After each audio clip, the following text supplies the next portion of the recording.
J'ai lancé un atelier qui s'appelle Atelier Découverte de l'intelligence artificielle. Et le site web, c'est tout simple, c'est atelierdecouverte-intelligence-artificielle.com. Ça fait un peu long, mais c'est self-explanatory. Du coup, c'est un atelier d'une journée dans lequel on va acquérir les bases, la culture générale autour de l'intelligence artificielle. Qu'est-ce que c'est que l'IA, comment ça marche, à quoi ça sert, quels sont les métiers nouveaux qui sont créés par l'IA, quelles sont les perspectives d'emploi. Et c'est un atelier spécifique parce qu'on a aussi la chance de créer une IA soi-même. C'est pas juste de la tchatch, c'est pas juste de la théorie, on fait une IA soi-même. Et tout ça, j'ai voulu le faire disponible à tout le monde, pas seulement aux programmeurs, pas seulement aux informaticiens. Tout le monde peut participer. Il n'y a pas besoin de savoir coder. La seule condition, c'est d'avoir un PC, de savoir s'en servir. Et voilà.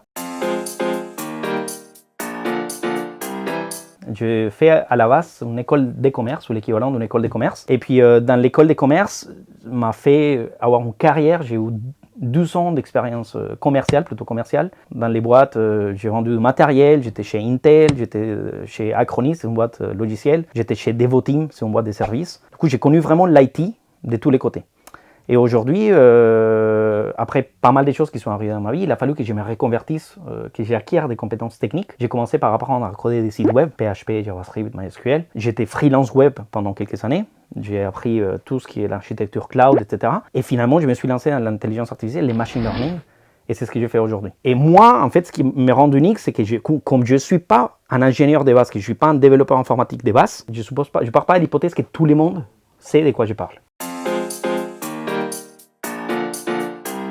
Quand on est entrepreneur, il y a 3 choses. Il faut avoir 3 casquettes, j'ai entendu ça quelque part. Il faut avoir la casquette technique, c'est-à-dire que si on est directeur d'une boulangerie, si on veut lancer une boulangerie, il faut savoir faire du pain, tout simplement, même si on ne le fait pas au quotidien. Si on lance une société de conseil en technologie, en intelligence artificielle, il faut s'y connaître. C'est la première casquette qu'il faut avoir, c'est super important. La deuxième, c'est la casquette commerciale, parce qu'on est tout le temps en train de chercher les clients. Une société sans clients, ça n'existait pas. Et du coup, c'est vraiment le plus important pour une société, c'est d'avoir des clients. Sans clients, il n'y a pas d'argent. Sans argent, on ne peut pas payer les factures, on ne peut rien faire, on ne peut pas se développer. Du coup, cette casquette commerciale, il faut l'avoir tous les temps.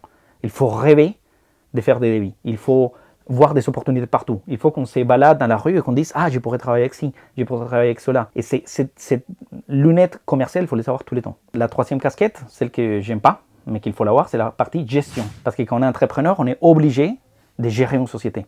Et on est obligé de déclarer la TVA. Parce que si on ne paye pas sa TVA, on a des pénalités de retard. Et si on ne déclare pas l'URSSAF, on a des problèmes. Et la comptabilité, il faut l'avoir. Et la TVA, il faut l'avoir à jour. Et les impôts et tout. Et ça, c'est extrêmement fatigant, mais il faut les faire. Il faut les faire.